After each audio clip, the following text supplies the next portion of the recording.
جب لوگ رشوت لے کر کے یہ کہیں کہ میں کوئی غریبوں سے نہیں لیتا، میں صرف امیروں سے لیتا ہوں، تیری ڈیوٹی لگی اب حساب لینے کی، اب تو حساب لیا کرے گا۔ جب لوگ کسی کو گالی دے کے کہیں کہ اس کا بنتا تھا، اس کا ہوتا ہی یہ تھا، اس کا معنی ہے ضمیر مردہ ہو گئے۔ جب لوگ مرنے والوں کے جنازوں پر بھی سودے کرنے لگیں، اور جب لوگ میتوں پر بھی سیاست چمکانے لگے، اور جب قوم اتنی دور نکل جائے کہ لوگ کسی کی مجبوری کو خرید کر اس سے فائدہ اٹھانے لگیں، اور جب کسی گرے ہوئے پر پیر رکھ کے گزرنا لوگ اپنا اعزاز جاننے لگیں، تو پھر ضمیر مردہ ہوتے ہیں۔ میرے نبی پاک علیہ الصلوۃ والسلام نے ضمیروں کو زندہ کیا، تازگی دی، خوبصورتی بانٹ دی، لوگوں کی روحیں تک صاف ہو گئی، ہر چیز بدل گئی۔ حضرت عبداللہ ابن عمر رضی اللہ تعالیٰ عنہ فرماتے ہیں کہ میں نے وہ زمانہ بھی دیکھا تھا، میں نے وہ دور بھی دیکھا تھا جب لوگ ڈاکہ زنی کرتے تھے، چوری کرتے تھے، مال کھا جاتے تھے، اور پھر میں نے وہ دور بھی دیکھا جب لوگوں نے غربتیں تو برداشت کیں لیکن بے ایمانی کو اپنے قریب نہیں آنے دیا، دھوکے فریب کو۔ فرماتے ہیں حضور نے یہ انقلاب برپا کر دی۔ نبی پاک علیہ السلام نے تقوی کی وہ چادر تنی کہ ہر شخص کا چہرہ اس میں چمکنے لگا۔ آپ فرماتے ہیں میں ایک دفعہ سفر پہ جا رہا تھا،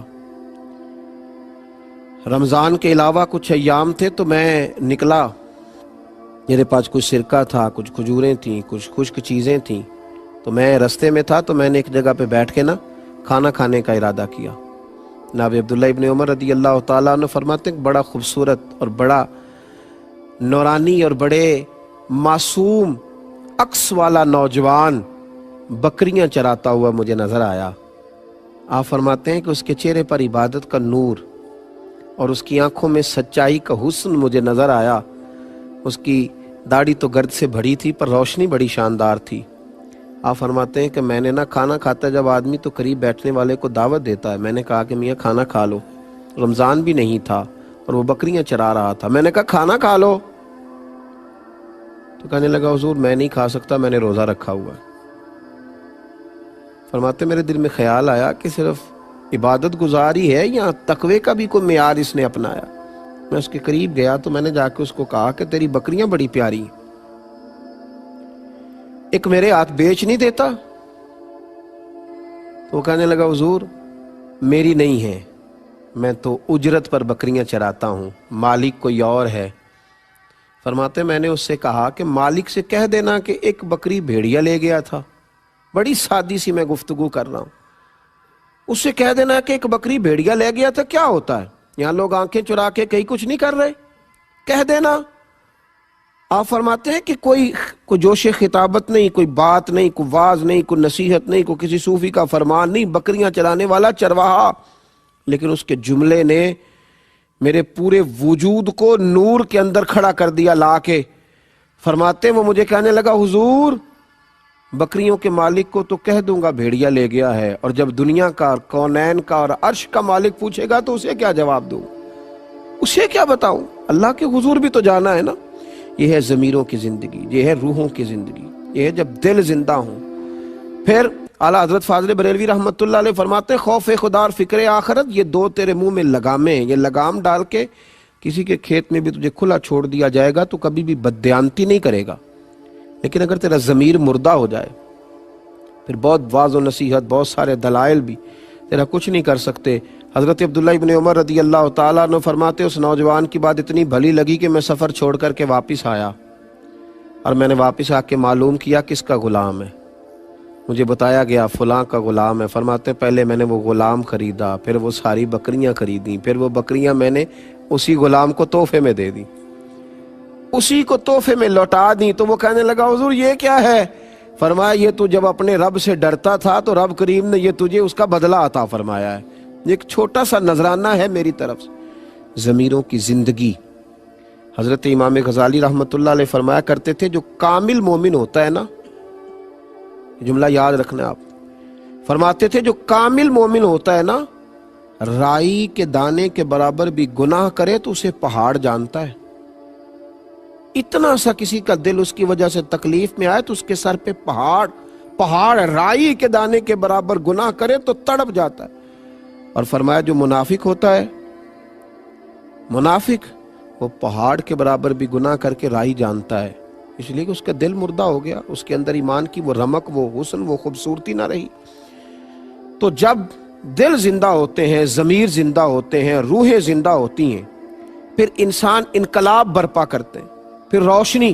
حضرت سعد بن ابی وقاص رضی اللہ تعالیٰ عنہ فرماتے ہیں کہ ایک علاقے میں ہم گئے تھے جہاد کی غرض سے، تو اس علاقے کے بادشاہ کا تاج بڑا معروف تھا کہ اس نے بڑے قیمتی ہیرے اپنے تاج میں لگوائے۔ تو میں نے تمام فوجیوں سے کہا کہ اس کا تاج اگر ہاتھ آ گیا نا تو مال خزانہ میں بڑا قیمتی رہے گا، تو خیال رکھنا۔ دولت آنکھوں کو چندھا دیتی ہے، اور بڑے بڑے دولت مند بھی دولت کو دیکھ کر پریشان ہو جاتے ہیں، دولت مند بھی۔ اس کی وجہ یہ ہوتی ہے کہ ضمیر زندہ نہیں ہوتے، وہ نفس کی دوڑ دھوپ ختم نہیں ہو رہی ہوتی۔ فرماتے میں نے کہا کہ ذرا خیال رکھنا، رات کا وقت تھا، صحرا کا علاقہ تھا، گمسان کا رن پڑا، اور جب اس بادشاہ کی گردن کٹی تو اس کا تاج کب سر سے اترا اور کب ریت میں مل گیا کسی کو خبر ہی نہ ہوئی۔ آپ فرماتے ہیں کہ شام کو جب جنگ ختم ہوئی تو میں نے کچھ سپاہیوں کی ڈیوٹی لگائی، انہوں نے تلاش کیا ریت کے ٹیلوں میں، لیکن اس کا وہ تاج نہ ملا۔ میں نے کہا چھوڑو یار، نہیں ملتا تو رہنے دو، سو جاؤ، صبح دیکھی جائے گی۔ حضرت سعد بن ابی وقاص رضی اللہ تعالیٰ عنہ فرماتے ہیں لوگ سو گئے، میں بھی اپنے خیمے میں چلا گیا سونے کے لیے۔ ابھی میں لیٹنے کی، آرام کرنے کی، سونے کی تیاری ہی کر رہا تھا کہ ایک سپاہی نے باہر سے آواز دی، کہا سپہ سالار اگر اجازت دو تو میں اندر آ جاؤں۔ فرماتے میں نے کہا آ جاؤ۔ وہ شخص اندر آیا تو اس نے ایک پرانی سی چادر اوڑھ رکھی تھی، کپڑے بھی اس کے پرانے تھے۔ سلام لیتے ہی وہ اندر آیا اور اس نے اپنی چادر کی اوٹ میں سے وہ ہیروں والا تاج، اس پر بڑے قیمتی ہیرے لگے تھے، وہ نکالا اور رکھا۔ کہنے لگا میں ابھی شام میں گزر رہا تھا تو میرے گھوڑے کے پیر سے کوئی چیز ٹکرائی ہے، میں نے کھولی ہے تو یہ تاج نکلا ہے، یہ رکھ لیجئے۔ حضرت سعد بن ابی وقاص رضی اللہ تعالیٰ عنہ فرماتے ہیں چہرے پر اس نے نقاب اوڑھا ہوا ہے۔ میں نے اس کو کہا کہ میاں تمہیں مل گیا تھا یہ تاج، تم دینے آئے تو تم تو مجھے کچھ غریب آدمی لگتے ہو۔ اس نے کہا حضور جب میں اپنے گھر سے چلا تھا نا تو 11 بچوں کا باپ ہوں، ایک شام کا کھانا تھا گھر میں، اگلی صبح کے لیے کھانا موجود نہیں تھا۔ دامان توکل کی یہ خوبی ہے کہ اس پر پیوند لگے ہوتے ہیں پر دھبے نہیں ہوتے، اور غیرت ہے بڑی چیز جہان تگ و دو میں، پہناتی ہے یہ فقر کو تاج سردارا۔ جب ضمیر زندہ ہوتے ہیں تو پھر یہ چھوٹے چھوٹے کاموں پر انسان کے منہ سے پانی نہیں ٹپکتا، پھر وہ کردار کا غازی ہوتا ہے، پھر اس کے لب و لہجے میں جو اس کی زبان پر ہوتا ہے اس کی روح پر بھی طاری ہوتا ہے۔ حضرت سعد بن ابی وقاص کہتے ہیں کہ میں نے اسے کہا تجھے تو بڑی ضرورت تھی یار، تو بڑا دیانتدار ہے۔ یہ لفظ میں نے کہے تو اس نے رخ پھیرا، اور جب وہ باہر جانے لگا تو میں نے آواز دی، میں نے کہا میاں سنو۔ اس نے میری طرف رخ نہیں پھیرا، چہرہ باہر کی جانب رکھا۔ میں نے کہا اپنا نام ہی بتاتے جاؤ، اپنے والد اور قبیلے کا نام ہی بتاؤ۔ تو کیا اس نے توجہ نہیں کی، اس نے رخ نہیں پھیرا، اور وہیں کھڑے کھڑے ایسا جملہ کہا کہ میری روح کو تازہ کر گیا۔ کہنے لگا حضور یہ تاج میں نے دیانتداری کے ساتھ آپ کے حوالے کیا ہے، تو یہ میں نے اپنے لیے نہیں کیا، یہ میں نے اپنے لیے نہیں کیا، یہ اشتہار چھپوانے، پوسٹر لگوانے اور لائکس بڑھانے کے لیے نہیں کیا، یہ میں نے اللہ اور اس کے رسول کی رضا کے لیے کیا ہے۔ اور جس رب رسول کے لیے میں نے یہ کام کیا ہے نا، وہ میرا نام بھی جانتے ہیں اور میرا قبیلہ بھی جانتے ہیں اور میرے والد کو بھی جانتے ہیں، مجھے لوگوں کو بتلانے کی ضرورت نہیں۔ یہ کب ہوتا ہے؟ جب ضمیروں میں زندگی ہوتی ہے، جب روحوں میں تازگی ہوتی ہے، جب انقلاب روح کا آتا ہے، طبیعت کا آتا ہے۔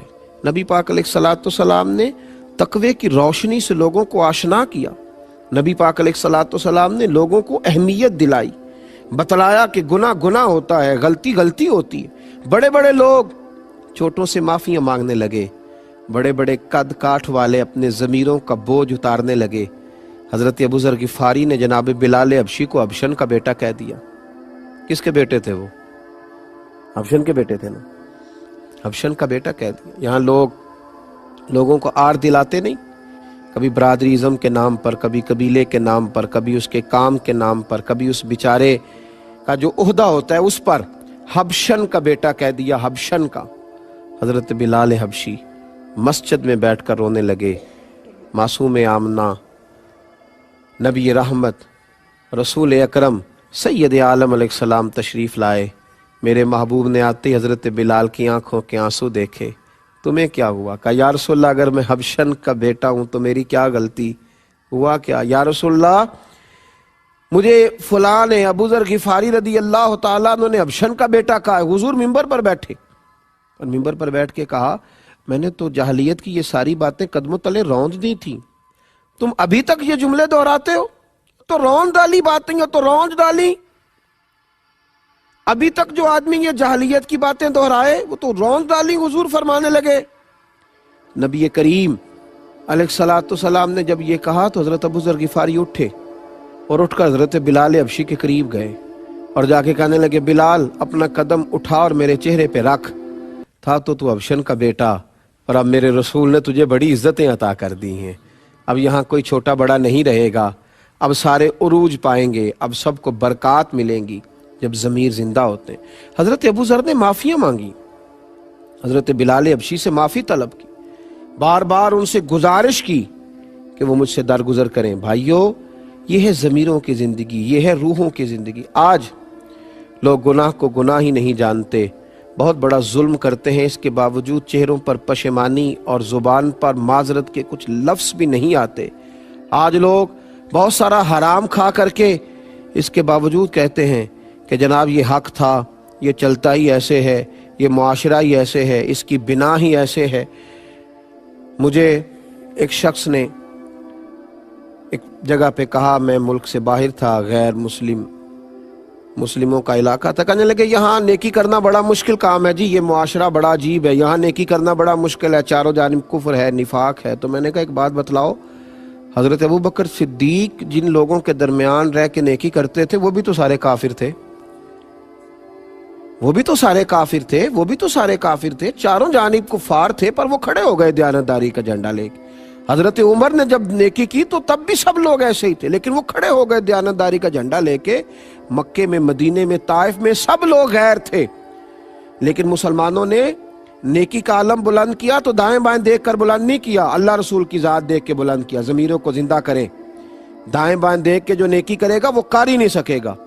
نیکی دائیں بائیں دیکھ کے نہیں ہوتی، نیکی تو خدا کا کرم دیکھ کے ہوتی ہے اور مصطفیٰ کریم کی رحمت دیکھ کے ہوتی ہے۔ ہم نے تو اپنا ضمیر زندہ رکھنا ہے، ہم نے تو اپنا دل زندہ رکھنا ہے، ہم نے تو اپنی طبیعت کو تازہ رکھنا ہے۔ یہ کیا بات ہوئی کہ سارا زمانہ ایسے کر رہا ہے تو مجھے بھی ایسے کرنا ہے؟ میں اپنے حصے کا چراغ جلاؤں گا، آپ اپنے حصے کا چراغ جلائیں گے، ہم اپنے اپنے حصوں کی روشنی بانٹیں گے۔